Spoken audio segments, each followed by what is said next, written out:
Howdy folks, and welcome back to World of Tanks with the mighty Jingles. Sadly, we are not going to be watching this battle in the T26E4 Super Pershing submitted by Pepe13 for reasons that will become apparent very, very quickly. The bug that you're about to see, because you're not going to hear it, I first became aware of around about September of last year. Now, it didn't happen to me, but I did notice a lot of people complaining about it on the forums. Well, good news. Wargaming have fixed the bug. It no longer happens while you're driving your tank. Though now it only happens in replays. Do you hear those engine noises? Yeah, exactly. And unfortunately, it basically makes the replays unwatchable. Which is a bit of a bummer, because this looked like it was going to be a really good battle, so I'm very sorry about that, Pepe. And also, sorry to everybody else whose replays have been completely ruined by this bug for at least the last 2 patches now. It's not every replay I watch though, it's just most of them, which is a shame because I've seen some absolutely great battles that would have made great videos if you could actually hear what was going on. Unfortunately, World of Tanks seems to have fixed one problem by simply moving it somewhere else. So sorry about that, Pepe13. And everybody, I'd like to introduce Almighty Blighty in the ISU 152. Client's up to date, same game version, not running with any mods. Engine sounds work on this replay, didn't work on the other one. Because reasons. Anyway, Almighty Blighty in the ISU 152. As I'm sure many of you are aware, this used to be, arguably, at least until the introduction of the TOG 2, my favourite machine in World of Tanks. Because it's a tier 8 tank destroyer that used to get the BL-10 troll cannon, and as I'm sure most of you are probably aware, Wargaming decided that was far too powerful a gun to have on a tier 8 tank destroyer, so they removed it and they gave it another gun that's almost as good, but well, it's just not the troll cannon. But well, yeah, that's fair enough. It was a very, very good gun to have on a tier 8 tank destroyer, so I can understand them taking it away. If they hadn't sneaked it back in 6 months later on a premium tier 8 tank destroyer, the ISU 152K, because of course when Wargaming says that something's too good, what they actually mean is it's too good for you to have for free. Is this the new meta on Ruinberg, by the way? Does everybody just camp the corners of the map? Was there a meeting where everybody decided this is how we're going to play Ruinberg now? I just didn't get an invitation. Can I still vote?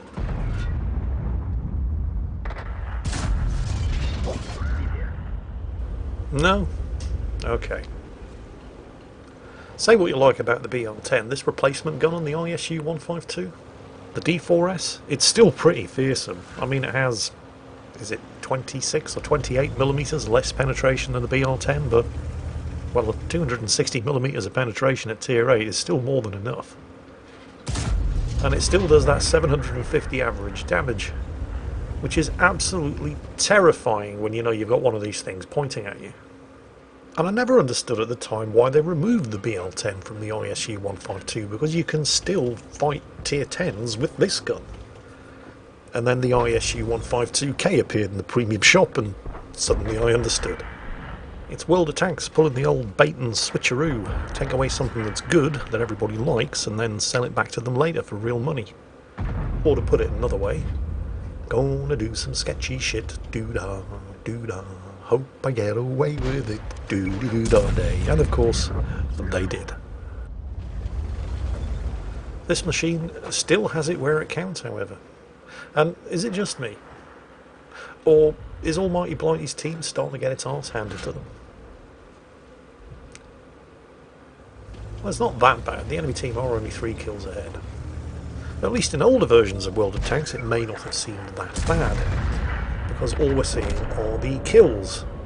Recent additions to the UI show us that the enemy team are actually 5,000 health ahead, and that's a big difference. Wow, he was still there. Oh. Yeah, that is a kind of obvious bush for artillery to be hiding in. So, 5 against 9? and the enemy team have not far short of twice the health remaining of the surviving tanks on Almighty Blighty's team. The Barask has gone to try to get up to no good elsewhere, and in the length of time it took me to say that, the team have lost another tank, although they have pulled one kill back. But the fighting going on down at the end of this road, you know, where it matters, around the cap circle, is being conducted entirely by one tank, the SU-130 PM, and he's fighting at least 4 enemies. And he's completely cut off and isolated down there. The ISU's view range is so bad, we can't even see him. And advancing down that road in order to try to come to his support is just going to get you killed. Oh, speaking of people advancing across the open and it getting them killed, I spy an AT-15 whose commander definitely does not have the 6th sense skill.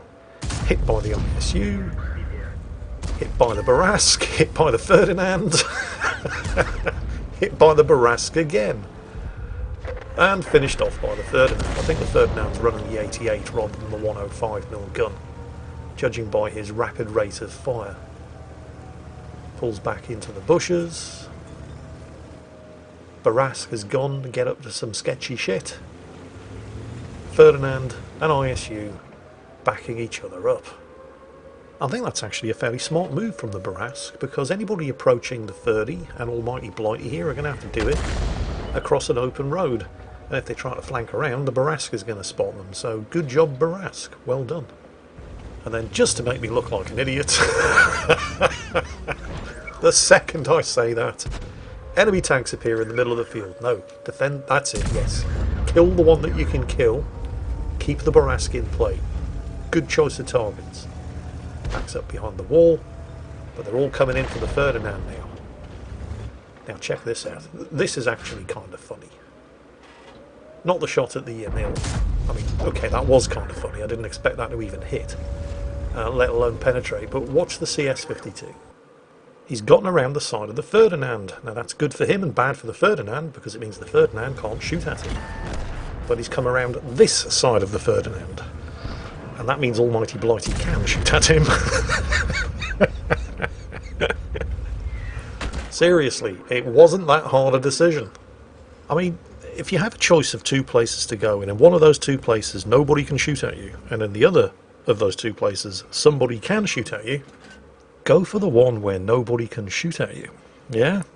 Does that make sense? It's not just me, is it?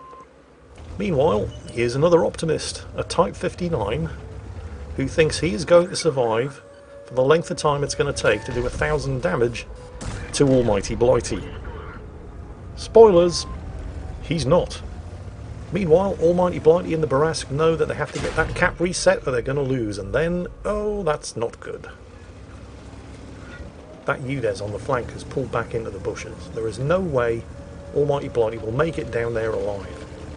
He has to stay here, and yeah, he's getting shot at. I don't know if that was a blind shot. Can the UDES still see him? Either way, he can't cross that stretch of open ground. He has to leave the cap reset down to the Barask. What was that? That was another, for some reason, understood only by the UDES over there. He keeps putting shots into the wreck of the CS-52. Oh, there he is. Oh, this is bad. 750 Alpha is not going to be enough to kill him. And the UDES can reload quickly enough, and the ISU's armour is bad enough.